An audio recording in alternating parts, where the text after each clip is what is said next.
good as you can get with that shot. You see his arm gives out. Oh, I talked to him. Ding. Out of it. Yeah. But they're still scrambling, and this is what Kennedy wants. Kennedy wants.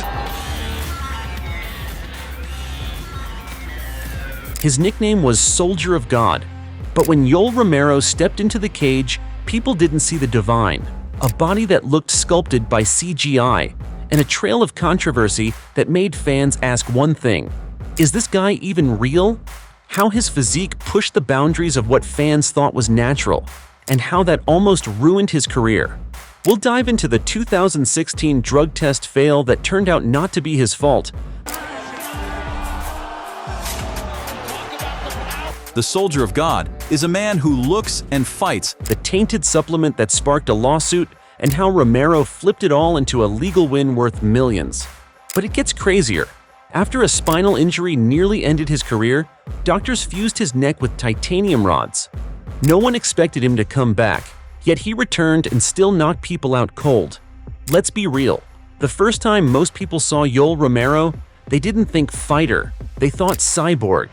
Even among elite athletes, his physique stood out. Ripped at 185 pounds, with shoulders like boulders and traps that touched his ears, Romero didn't just look strong, he looked engineered. And that's exactly why so many people questioned if his body was natural. But here's what most don't know. Romero's build wasn't made in a UFC gym. It was forged under one of the most brutal athletic systems in the world. I want to say something. Maybe I'm trying English. Cuba's Olympic program. From a young age, Romero was trained like a machine. He lived in what's called the Pyramid, Cuba's national athlete training system. It's where kids start at age 7, wrestling 6 days a week, year-round. It's not a hobby, it's survival. In a country with limited options, you either become elite or you don't make it. Romero chose to become elite. By his late teens, he was already one of Cuba's best wrestlers. He won the World Championship in 1999 and took silver at the 2000 Olympics. His style? Explosive, aggressive, unrelenting. That same energy translated perfectly when he later switched to MMA. But it wasn't just hard work. Romero is, by all accounts, a freak of nature. Doctors have said the tendons in his eyes are 3 times thicker than a normal human's. Massage therapists said his muscle density is off the charts. Fighters like Luke Rockhold claimed he felt like metal in the cage. And despite a fused neck from a major injury, Romero kept fighting, with zero mobility, just raw strength and timing. That's not normal, but it's not proof of steroids either. When Romero tested positive in 2016 for a banned substance, most people assumed it confirmed their suspicions. But the twist? It wasn't his fault. USADA found his supplement was tainted, something he had no way of knowing. They tested a sealed bottle and verified the contamination. Romero didn't just clear his name. He sued the company and won $27 million. So was his body too good to be true? The truth is, it was never about shortcuts.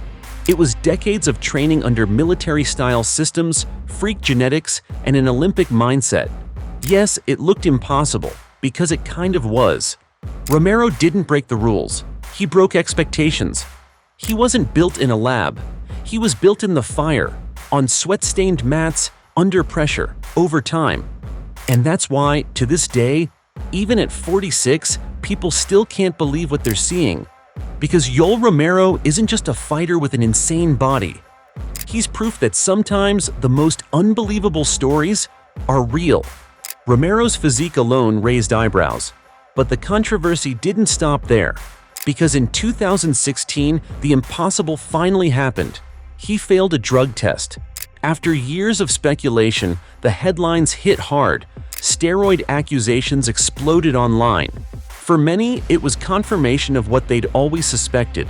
The Soldier of God was now the face of scandal. But this wasn't your typical doping story. So now the question becomes, what really happened in the drug test scandal? And how did it lead to a $27 million payday? What unfolded next was one of the most bizarre and unexpected twists in UFC history. A failed test, an investigation, and a courtroom battle that flipped the script. This isn't just about defending a reputation. It's about how Yoel Romero turned a career-ending accusation into a fight for truth and walked away with one of the biggest settlements in MMA history. Nearly made him pay with a counter right shot here from Romero. Whitaker goes. Clearing his name should have been the end of the controversy. But with Romero, nothing's ever that simple. Because just as fans were wrapping their heads around the lawsuit, another shocking detail came out. His neck, completely fused with titanium rods. Doctors told him his career was over, that he was lucky to be walking. Fighting again? Out of the question. When three-time UFC title challenger Yoel Romero steps in there, you just know that. But this is Yoel Romero we're talking about. So now the final question is, how is this man still fighting with a neck literally fused with metal?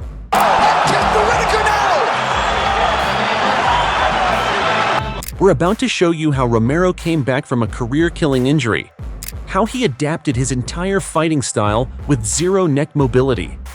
With the right, and there, big left hand by Yoel Romero. And how, even with a body that should have broken down years ago, he kept knocking people out well into his 40s. Poco de lucha con Yoel. Sin embargo, el cubano no se lo puso nada fácil. A su vez, Because if Romero's physique sparked controversy, his survival in this sport, that's where the legend truly begins. Yoel Romero is one of the rarest athletes combat sports has ever seen, and not just because of his body. Yes, his physique defied logic. Yes, he looked like he stepped out of a Marvel movie. But what really makes Romero unforgettable is everything beneath the surface.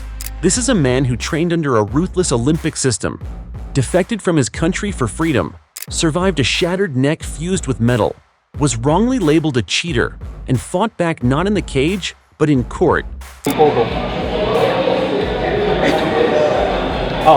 neck. And he didn't just win the case, he won $27 million. Not for the money, but to prove he was clean. Even with his neck fused, even as he aged past 40, Romero kept showing up. Against the best, in the biggest fights, with knockouts that sent shockwaves through the sport. He never won UFC gold, but if you ask any fighter who faced him, they'll all say the same thing. He's different. A fighter whose DNA seemed unreal. A man who whispered, "I love you," after knocking you unconscious. And an athlete whose very existence left scientists, doctors, and opponents in disbelief. Yoel Romero is the freak of all freaks, and one of the most misunderstood warriors in MMA history. If this story hit you the way it hit us, hit that like button. Subscribe for more wild fight legends and untold MMA stories. And drop a comment. Is Yoel Romero a once-in-a-lifetime fighter, or something the sport will never fully understand?